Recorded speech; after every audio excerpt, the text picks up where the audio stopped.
ಪಕ್ಕ ಆಸ್ತಿ ಸಂಬಂಧ ಇಡೀ ರಾಜ್ಯದಲ್ಲಿ ಏನು ಸಮಸ್ಯೆ ಎದುರಾಗಿದೆ ಆ ಸಮಸ್ಯೆಗೆ ಒಂದು ತಾರ್ಕಿಕ ಅಂತ್ಯವನ್ನ ಹುಡುಕಬೇಕು ಅನ್ನೋ ನಿಟ್ಟಿನಲ್ಲಿ ಸನ್ಮಾನ್ಯ ರಾಜ್ಯಾಧ್ಯಕ್ಷರಾದ ಬಿ ವೈ ವಿಜೇಂದ್ರ ಅವರ ನೇತೃತ್ವದಲ್ಲಿ ಕಳೆದ 16 ದಿನದಿಂದ ಪಕ್ಷದ ಒಳಗೆ ಆಂತರಿಕವಾಗಿ ಚರ್ಚೆಯನ್ನ ಮಾಡಿ ವ್ಯವಸ್ಥಿತವಾಗಿ ಜನರನ್ನ ಮುಟ್ಟಿ ಯಾವೆಲ್ಲ ಸಮಸ್ಯೆ ಇದೆ ಆ ಸಮಸ್ಯೆಗೆ ಪರಿಹಾರವನ್ನ ಕಂಡುಕೊಳ್ಳಿಕ್ಕೆ ಪ್ರತಿ ಜಿಲ್ಲೆಯಲ್ಲೂ ಕೂಡ 5 ಜನರ ತಂಡವನ್ನ ಮಾಡೋದ್ರ ಮೂಲಕ ಅದರಲ್ಲಿ ಒಬ್ಬ ವಕೀಲರನ್ನು ಕೂಡ ತಂಡದ ಸದಸ್ಯರನ್ನಾಗಿ ಮಾಡೋದ್ರ ಮೂಲಕ ನಮಗೆ ಕಾನೂನಾತ್ಮಕವಾದಂತಹ ಹೋರಾಟಕ್ಕೆ ಶಕ್ತಿಯನ್ನ ತುಂಬಾ ಸಲುವಾಗಿ ನಾವು ಈ ತಂಡವನ್ನು ರಚನೆ ಮಾಡಿದ್ದೀವಿ. ನಮ್ಮ ಭೂಮಿ ನಮ್ಮ ಹಕ್ಕು ಎಂಬ ಶೀರ್ಷಿಕೆ ಅಡಿಯಲ್ಲಿ ಒಂದು ತಂಡವನ್ನ ರಚನೆ ಮಾಡಿ ಪ್ರತಿ ಜಿಲ್ಲೆಯಲ್ಲಿ ಮಠಾಧೀಶರು ಸೇರಿದಂತೆ ನಮ್ಮ ಜಿಲ್ಲೆಗಳಲ್ಲಿ ಬರುವಂತಹ ಪ್ರಮುಖ ವ್ಯಕ್ತಿಗಳನ್ನು ಒಳಗೊಂಡಂತೆ ಎಲ್ಲರನ್ನು ಭೇಟಿ ಮಾಡೋದ್ರ ಮೂಲಕ ಜನರ ಒಂದು ಜಾಗೃತಿಯನ್ನು ಮೂಡಿಸೋದ್ರ ಜೊತೆಯಾಗಿ ಸಮಸ್ಯೆಗೆ ಪರಿಹಾರವನ್ನು ಕಂಡುಕೊಳ್ಳೋದಕ್ಕೆ ನಾವು ಒಂದು ಕಾರ್ಯಕ್ರಮವನ್ನು ರೂಪಿಸಿಕೊಂಡಿದ್ದೀವಿ. ಇದು ಮೊದಲನೇ ಹಂತ ಆಗುತ್ತೆ.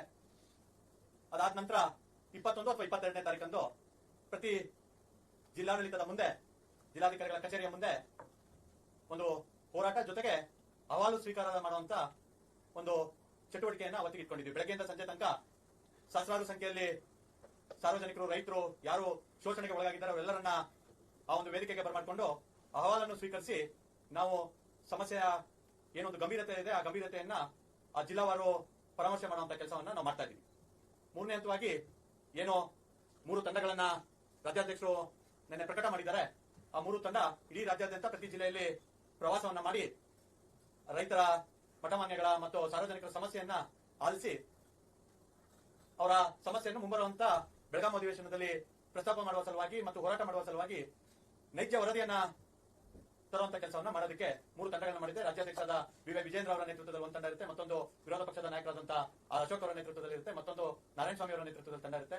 3 ಚಲಾದಿ ನಾರಾಯಣಸ್ವಾಮಿ ಅವರ ನೇತೃತ್ವದಲ್ಲಿ ತಂಡ ಇರುತ್ತೆ.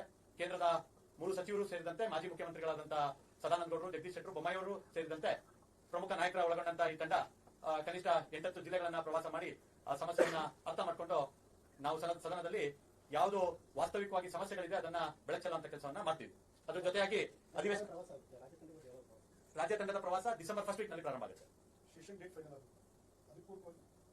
4ನೇ ಭಾಗ ಯಾವತ್ತು ಬೆಳಗಾವಿನಲ್ಲಿ ಅಧಿವೇಶನ ಪ್ರಾರಂಭ ಆಗುತ್ತೆ ಅವತ್ತು ಒಂದಿನ ಹಿಂದೆ ಮುಂದೆ ಬೃಹತ್ ಒಂದು ಪ್ರತಿಭಟನೆಯನ್ನ ಬೆಳಗಾವಿನಲ್ಲಿ ಹಮ್ಮಿಕೊಂಡಿದ್ದೀವಿ. 50 ರಿಂದ 60 ಸಾವಿರ ಸಾರ್ವಜನಿಕರು, ರೈತರನ್ನ ಸೇರಿಸಿ ಏನು ಇದೊಂದು ವಿವಾದವನ್ನು ಹುಟ್ಟಾಕಿದ್ದಾರೆ, ರೈತರಲ್ಲಿ ಆತಂಕವನ್ನು ಮೂಡಿಸಿದ್ದಾರೆ, ಅದನ್ನ ಪ್ರತಿಭಟಿಸಿ ಒಂದು ಬೃಹತ್ ಸಮಾವೇಶವನ್ನ ರಾಜ್ಯಾಧ್ಯಕ್ಷರ ನೇತೃತ್ವದಲ್ಲಿ ಬೆಳಗಾವಿನಲ್ಲಿ ಹಮ್ಮಿಕೊಳ್ಳೋದಕ್ಕೆ ರಾಜ್ಯ ಭಾರತೀಯ ಜನತಾ ಪಾರ್ಟಿ ತೀರ್ಮಾನ ಮಾಡಿದೆ.